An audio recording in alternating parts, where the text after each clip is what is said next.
Okay, I'll call the meeting of the National Board of Assessors to order at 9 a.m. on Thursday, August 17th, 2023. Let the record show that present from the board are Paul Bergeron, Jay Macara, and myself, Robert Early. Can I get a motion to waive the reading of the public minutes from the Board of Assessors meeting held on Thursday, August 3rd, accept them and place them on file? So moved. Second. All those in favor say aye. Aye. Aye. Opposed, nay. The ayes have it. Can I get a motion to waive the reading of the non-public minutes from the Board of Assessors meeting held on Thursday, August 3rd, accept them and place them on file? So moved. Second. All those in favor say aye. Aye. Aye. Opposed, nay. The ayes have it. Okay. Next item on the agenda is communications. Jennifer Zins and Greg Turgis, department update. Good morning, Board. As you can tell by your agenda, as well as the contents in your book, we were able to get through quite a few additional abatements, and they have worked tirelessly, and I'm extremely grateful that we have gotten through as many as we have, given the fact that we only have 2 assessors working in our office. So thank you, Greg. Thank you, Jess. In addition to that, I think there was a total of, Jess could answer this a little bit better, how many potentially are left that are not in litigation? I would say 45. Which is not bad for a 300 count. And then the other thing is, this will be Paul Bergeron's last Board of Assessors meeting that he will be a board member. As sad as we are to see him leave, we are greatly appreciative for the time that he has sat on that board, guided us through, and we will continue to keep in contact with you, but we will not bother you. So thank you. Greg, did you So I'd like to echo Jennifer's thoughts. Thank you very much, Paul. And on that note, I would also like to thank Jennifer's administrative staff, Cade, Cheyenne, and Sarah and Jen herself for supporting us and all the hard work they did for us to be able to get through as many as we did, which was just short of miraculous, the amount that we got processed with the amount of time and the resources. And I would also like to say thanks to Vision Government Solutions for their help with the whole process also. Very good. Is that it? That is it. Next item, appointments. Is anybody here for? Okay, we'll hold that out in case he comes late. Old business, Greg Turgis, update regarding the mass appraisal versus individual appraisals. Yeah, so I did put together the information that was requested at the last meeting. The short version is there. The question the gentleman asked, the difference is they are 2 separate processes. And it's explained in the memo that I did send to the board, and if you have any questions, I'd be happy to answer them. I don't have any questions. I don't have any questions, but if I could make a comment. Sure. Thank you, Greg, for the explanation. And our request about this property last meeting was for informational purposes, really. And I think your memo clearly explained the difference between mass appraisal and then the individual appraisal. We have the memo in front of us, the public doesn't, so if bear with me, I'd like to read the definitions so that if people are listening, they have an understanding of what we're talking about. Mass appraisal, according to the memo, is a process used to value a group of properties as of a certain date, and in New Hampshire that date is April 1st. The International Association of Assessing Officials further defines that as the process of valuing a group of properties as of a given date using standard methods, employing common data, and allowing for statistical testing. The property owner's question was asked how come it was so different for the mass appraisal versus his individual appraisal, And again, the definition by that association for appraisal for an individual is the act or process of developing an opinion of value or an opinion of value. It also, when you're dealing with a single property, adjustments are made to the sale price to reflect the date of the appraisal, so there are some distinctions made. The assessing office also provided us with copies of the materials we used when we first reviewed the property. The property owner had requested an abatement, and there's nothing in there really that suggests our decision should be changed, and I appreciate the time that the staff put into gathering this information for us and pulling the file again for our review. So my thanks. You're welcome. Okay, any other comments on that, Jay? No, I think it's very helpful. Should we as a board request that this be sent to Mr. Ferrero, or he's not here today, and we know that he... May I ask if, of Greg, if something similar to this content has already been sent to him? It has not been sent to him personally, but it is part of the public data that was posted on the website for today's meeting. Okay, thank you. I'm satisfied with that. Okay, very good. Next item on the agenda, new business, Greg Turgis. Okay, thank you, Board. The first abatement that I have for you today is the property at 22 King Street. The owner did supply some comps. However, I did not use them due to the age of the comps that she supplied. Her home is built in 2007. The comps that were supplied were early 1900s, completely not comparable.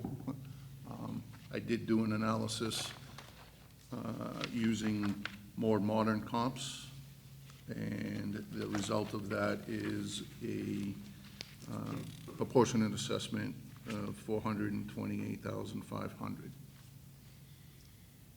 Any questions for Greg? I don't have any. Okay, No. nor do I. Can I get a motion to approve the abatement for 22 King Street? So moved? Second. All those in favor say aye. Aye. Aye. Opposed, nay. The ayes have it. Next one, Greg? The next one is 325 Stark Street. The owner, his complaint was there was data corrections, and those data corrections were made, and that resulted in a minor adjustment from 604,400 to 600,800. Any questions on I don't have any. this one? No. Nor do I. Can I get a motion to approve the abatement for 3 to 5 Stark Street? So moved? Second. All those in favor say aye. Aye. Opposed, nay. The ayes have it. Next one, Greg? The next one I have is a lot on East Dunstable Road. The owner complaint was that it was an unbuildable lot. They purchased it from an abutter. They abut the property. They purchased it for $20,000. Her intent of the purchase was to maintain the lot so it would never be developed, and it was all overgrown, so forth and so on. They purchased it for $20,000, so she felt that's what it should be assessed at. It was explained to her that that's not a valid sale. However, I did do the research on it. We did have it listed as a potentially developable lot. It would not be able to be developed without significant variances. The lot's too small for the zoning. The setbacks would need a variance also, and the location of the lot where it would have to be accessed is right on the corner of East Dunstable Road, where it goes on to Lund, right at that intersection. I don't believe the city would allow them a curb cut there just because it's a bad spot. So I made the data corrections to the fact that it's an undevelopable lot. And if the property, if they were to get the variances, then we would readdress it at that time and deal with it as being a developable lot. And as it stands right now, it's not a lot they can do with it. And due to that, I'm recommending a new assessment of $52,000 on that lot. Question? Any questions? Yeah, just one. Greg, the owners of this land also own a home on 30 Victor Avenue, which abuts this land on East Dunstable Road. So essentially, it's extending their property Correct. for the home. Would there be any benefit to the owners, and I understand this is asking you to speculate a little bit, but would there be any benefit for them to put the two parcels together in terms of assessment? Maybe save a little money that way if they intend to keep it anyway? That would be difficult to speculate, because if you did that, now you're changing it to a usable piece of land, an extension of their lot, opposed to a separate undevelopable lot. Until you do that in the system, I couldn't tell you which way it would go. Okay, all right, thank you. You're welcome. Yeah, I was wondering why the owners purchased it. I didn't realize they were abutters. I assumed that was probably the case, but. Yeah. And my other question was what Paul said about adding it to what they already have. You're correct. I don't know if that would be a. It was a situation where a different person owned it that wasn't a butter. They sold, and these people bought it from them so that it wouldn't go to somebody else, and they'd preserve it for the way it's been. Mhm. Jay, any questions? No. Can I get a motion to approve the abatement for the land at L East Dunstable Road? So moved. Second. All those in favor say aye. Aye. Opposed, nay. The ayes have it. Thank you. Is that it to yours, Greg? That is all I have for this meeting. Thank you. Okay, thank you.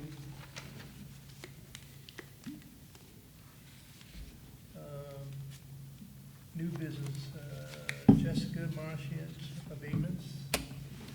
Thank you. The first one I have is 26 Marion Lane. This subject was having to do with the land, and the lands being wet. So, in looking into this, the subject property did previously receive a land factor reduction due to the wetlands that had been just wiped off through the process. So after applying it back again, that is the reason for the abatement amount, is reapplying that land factor for the wetlands.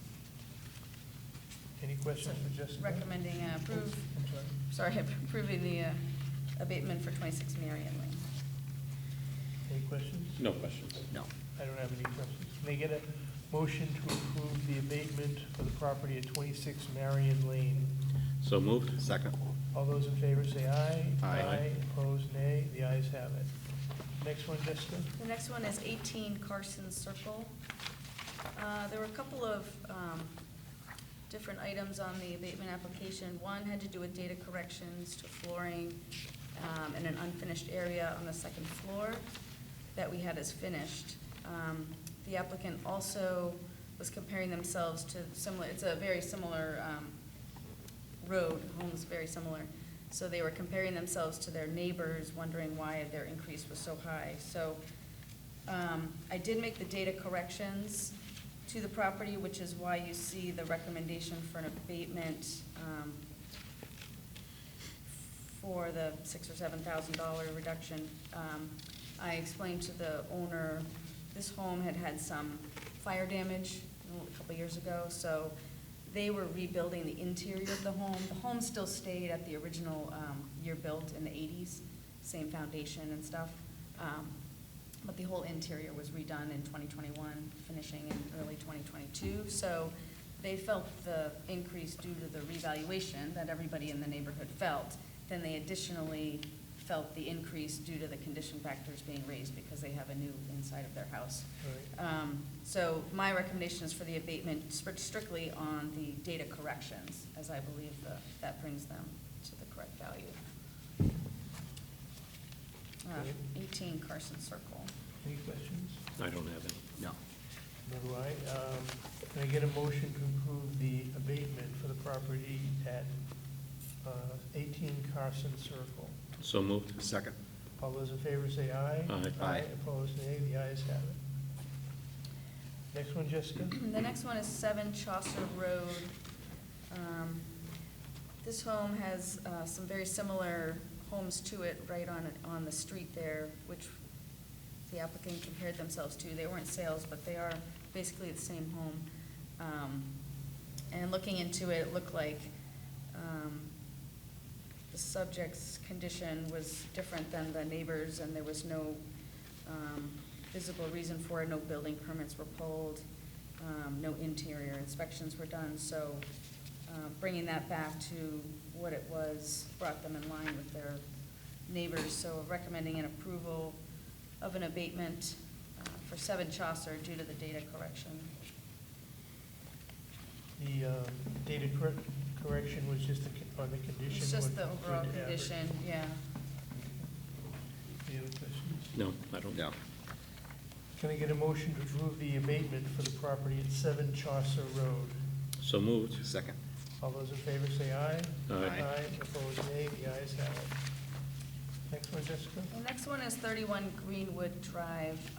I am recommending a denial for this one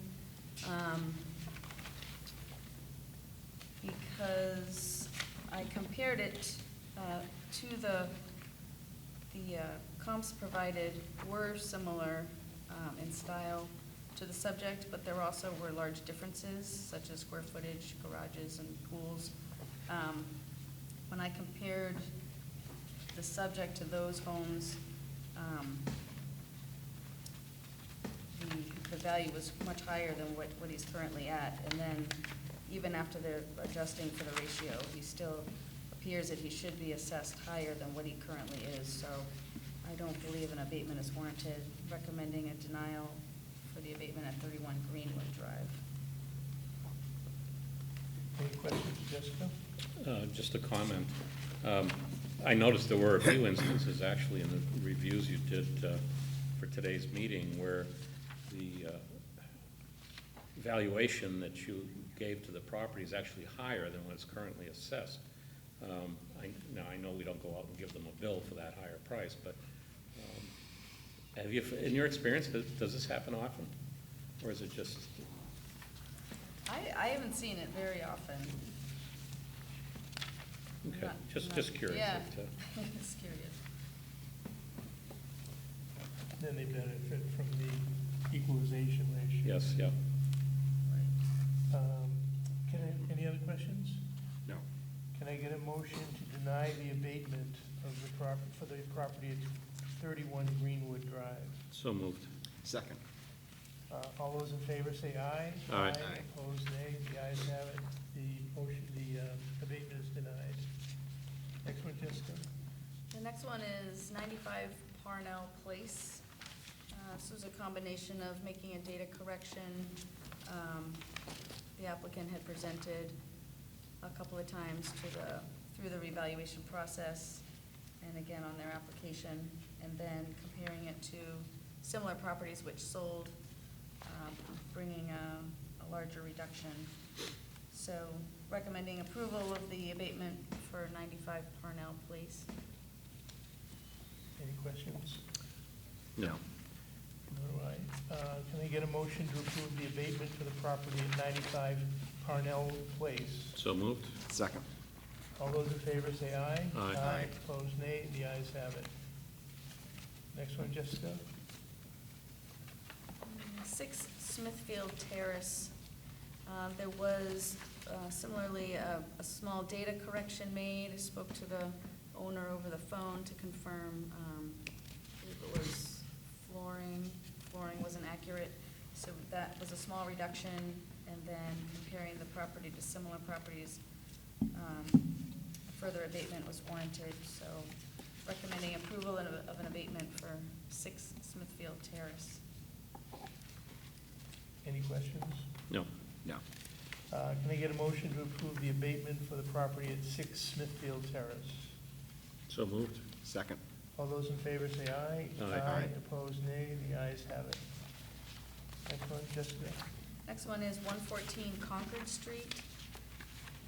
A large part of the applicant's concerns relate to the busyness of the street of Concord Road up there. There were changes made a few years ago to the neighborhood, or corrections made addressing this. The property has been inspected at least 2 times in the past 3 or 4 years by our staff. And so I compared the property to other similar properties which sold. I adjusted for the location, you know, giving it that extra due to the traffic compared to its neighbors. And I'm recommending to grant an abatement for the property at 114 Concord Street. Any questions? No. No. Jessica, I just have one question on, when they make a neighborhood adjustment for traffic, that would be just one street, right? They wouldn't go into the, I don't think they made it for the traffic. Greg might be able to speak to it more. It might have been a correction just that happened. It was a correction in the overall neighborhood, and the traffic issues are built into the model and the landlines and the actual neighborhood code. thank you. You're welcome. Can I get a motion to approve the abatement for the property at 114 Concord Street? So moved. Second. All those in favor say aye. Aye. Aye, opposed, nay. The ayes have it. Next one, Jessica? All right, next is 715 West Hollis Street.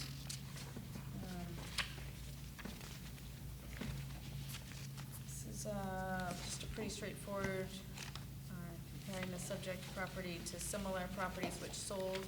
I'm recommending to grant an abatement for 715 West Hollis Street.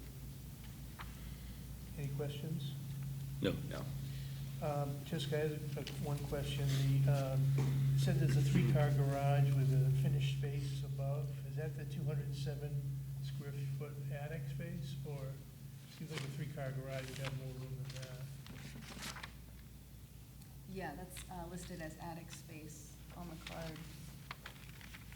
Yes. Yeah, 297. Yeah, it comes out as 297 in the finished area. 297? Also on that, the finished attic space is not over the entire garage, it's a portion of the garage. okay. Yeah, it's about, yeah, there's a line there. All right, can I get a motion to approve the abatement for the property at 715 West Hollis Street? So moved. Second. All those in favor say aye. Aye. Aye, opposed, nay. The ayes have it. Next one, Jessica? All right, 31 Ferry Road. Straightforward, after comparing the property to others that are very similar, which sold within the appropriate time period, an abatement is warranted, so I'm recommending granting the abatement for 31 Ferry Road. Any questions? None. No. Can I get a motion to approve the abatement for the property at 31 Ferry Road? So moved. Second. All those in favor say aye. Aye. Aye, opposed, nay. The ayes have it. Next one? 1 Pilgrim Circle. After comparing the property to similar properties which sold, I'm recommending granting an abatement for 1 Pilgrim Circle.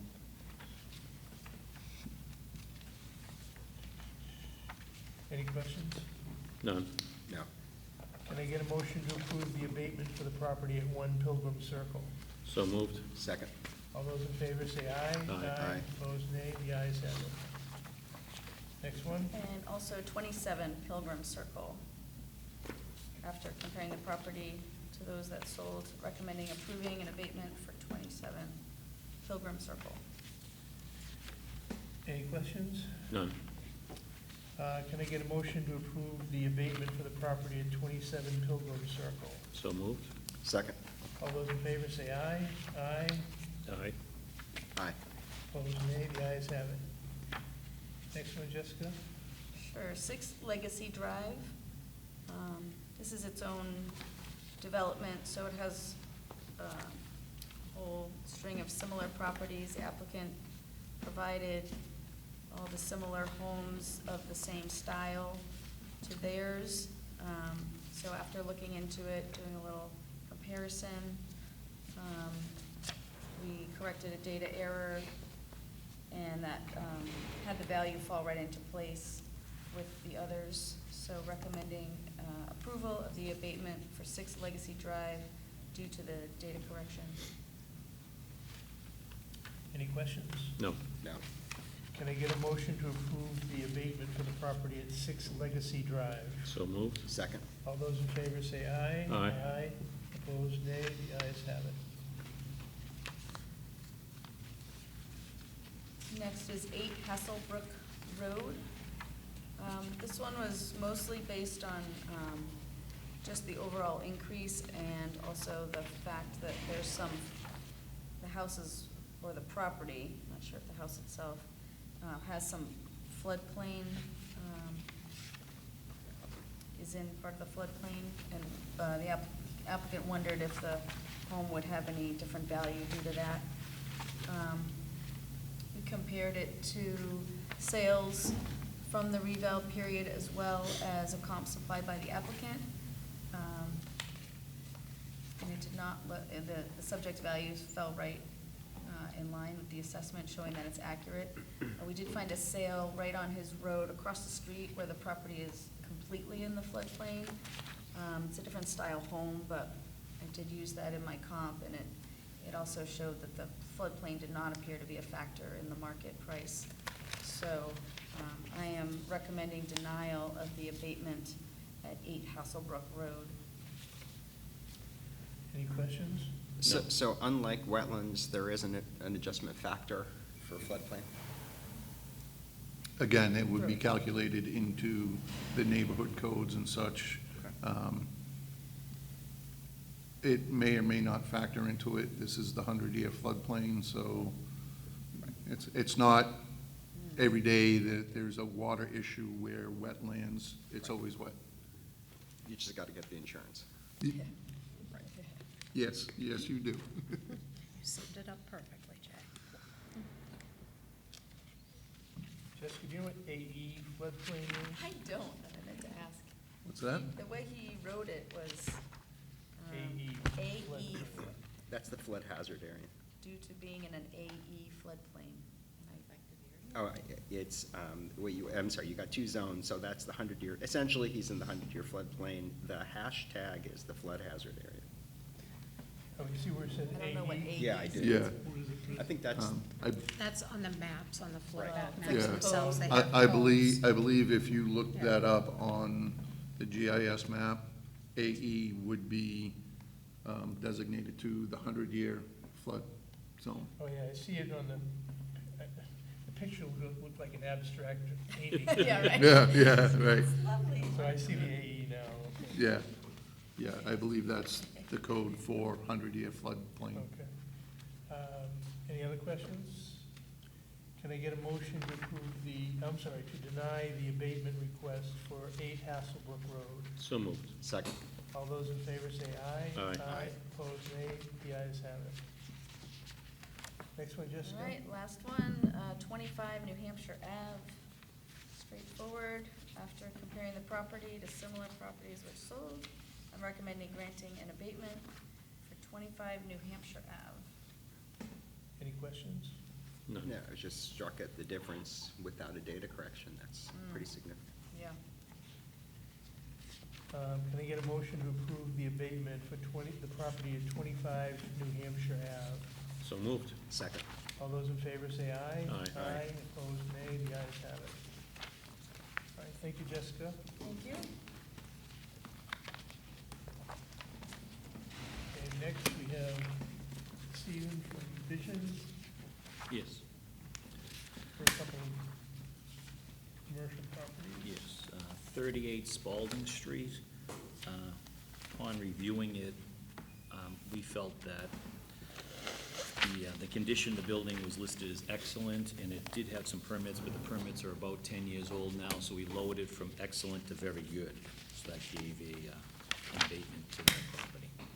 Okay.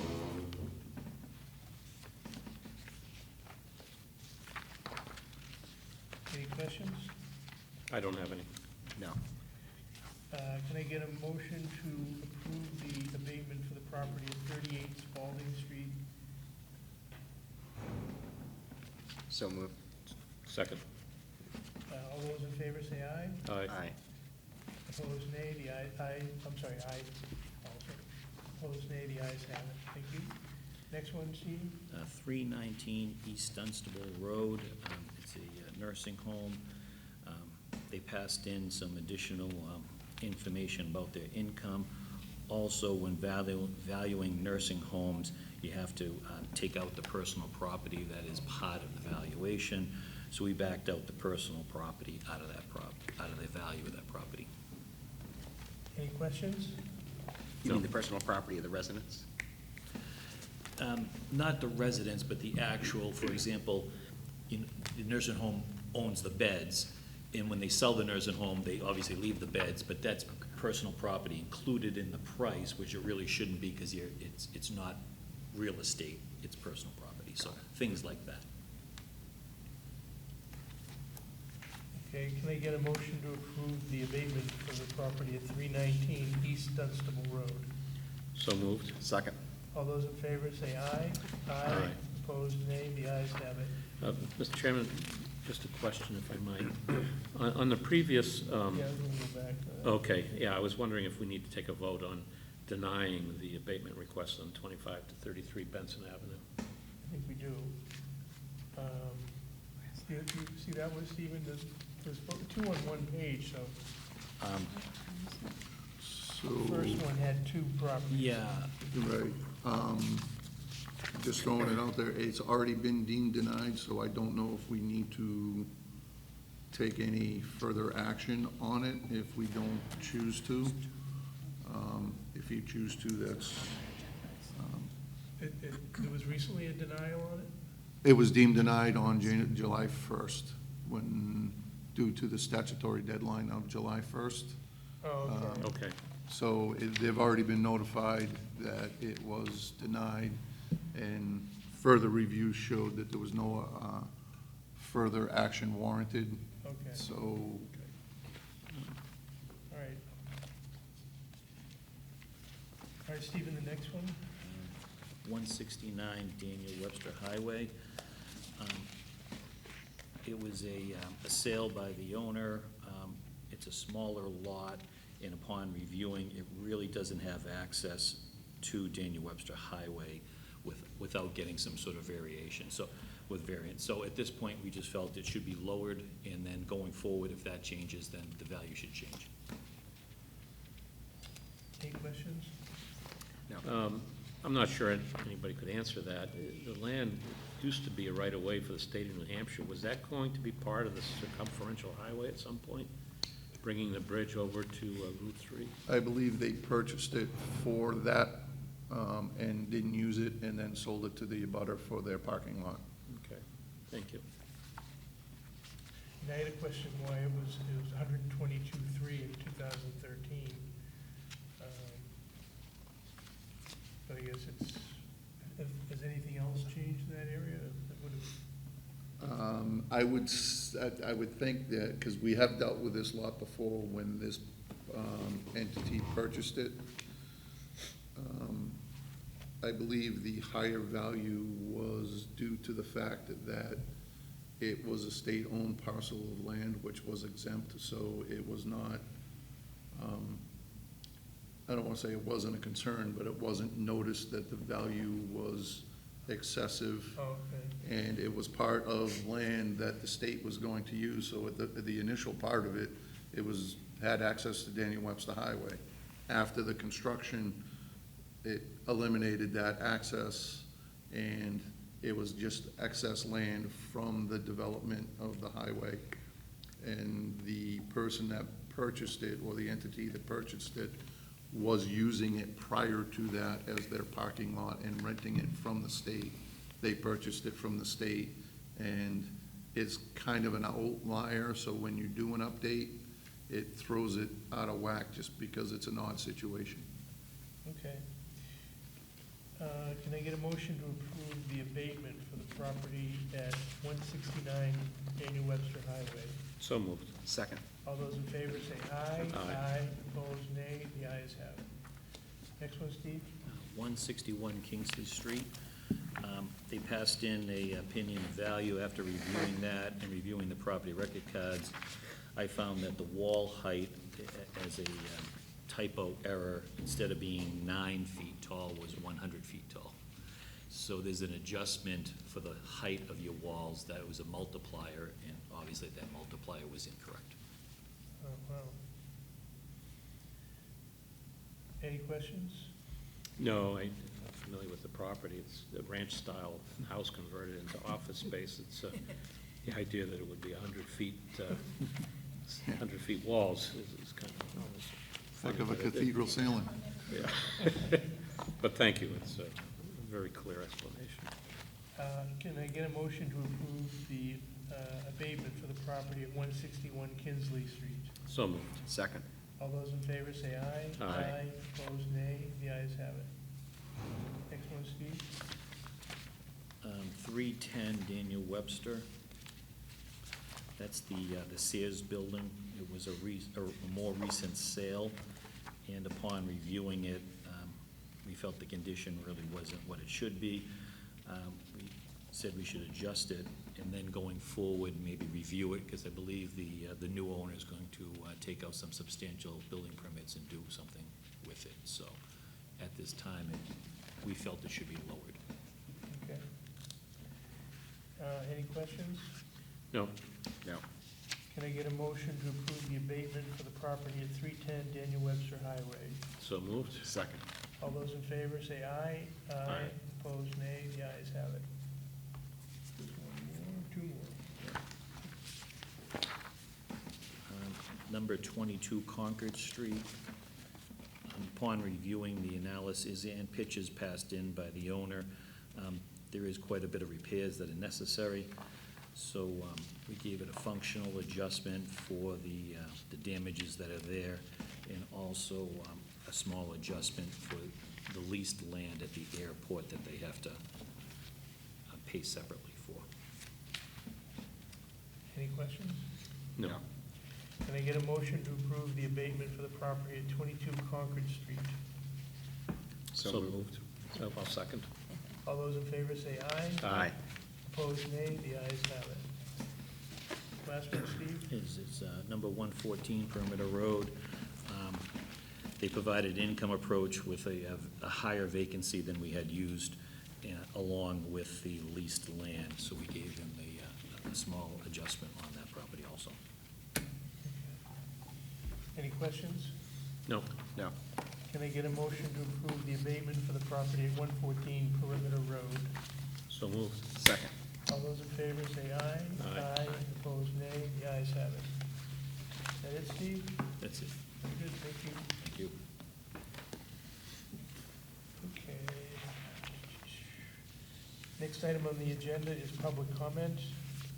I don't see anybody here. Comments by members of the board, I have just a couple of remarks. okay? Jennifer kind of made it known that I'm leaving after, actually technically at the end of September. But right now, we don't have any regular or special meetings scheduled for September, so this may be my last meeting. I've been on the board for 4 years now, and I want to thank the people that have served on the board with me. Bob earlier the entire time, Dan Hansberry when I first started, and now Jay. I appreciate all the work that you put in and the time it takes to review these documents before each meeting. But I also wanted to commend the staff for the work they've done during these past 4 years, especially for the revaluation, the full citywide revaluation, which ended up being done during the height of the pandemic. And so along with all the other challenges that occur, having a complete citywide measure and list reval, doing so when you're understaffed during a pandemic, I think poses an increased number of challenges. So I want to thank the staff for their commitment, hard work, and professionalism during the time that I've served on the board, and I think the city is very fortunate to have folks like that working on their behalf. So again, thank you for your service, and I did enjoy my time here on the board at times. It was very, very educational. Okay, very good, thank you. Thank you. Thank you. Jay, you have anything? No, I don't. Nor do I. Next item on the agenda would be the non-public session. Can you get a motion?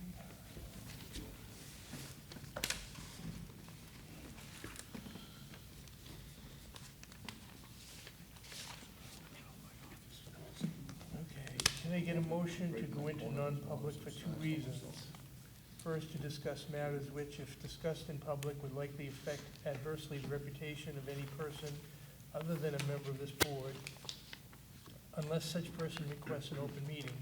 This exemption shall extend to include any application for assistance or tax abatement or waiver of a fee, fine, or levy, if based on inability to pay or poverty of the applicant pursuant to RSA 91-A:3, Roman numeral 2, parentheses C. Second, under 91-A:3, Roman numeral 2, letter L, for the consideration of legal advice provided by legal counsel, either in writing or orally, to one or more members of the public body, even where legal counsel is not present. So moved? Second. I'll take a roll call vote. Paul Bergeron? Yes. Jay Mancara? Yes. Robert Early, yes. We are now in non-public session at 9:41.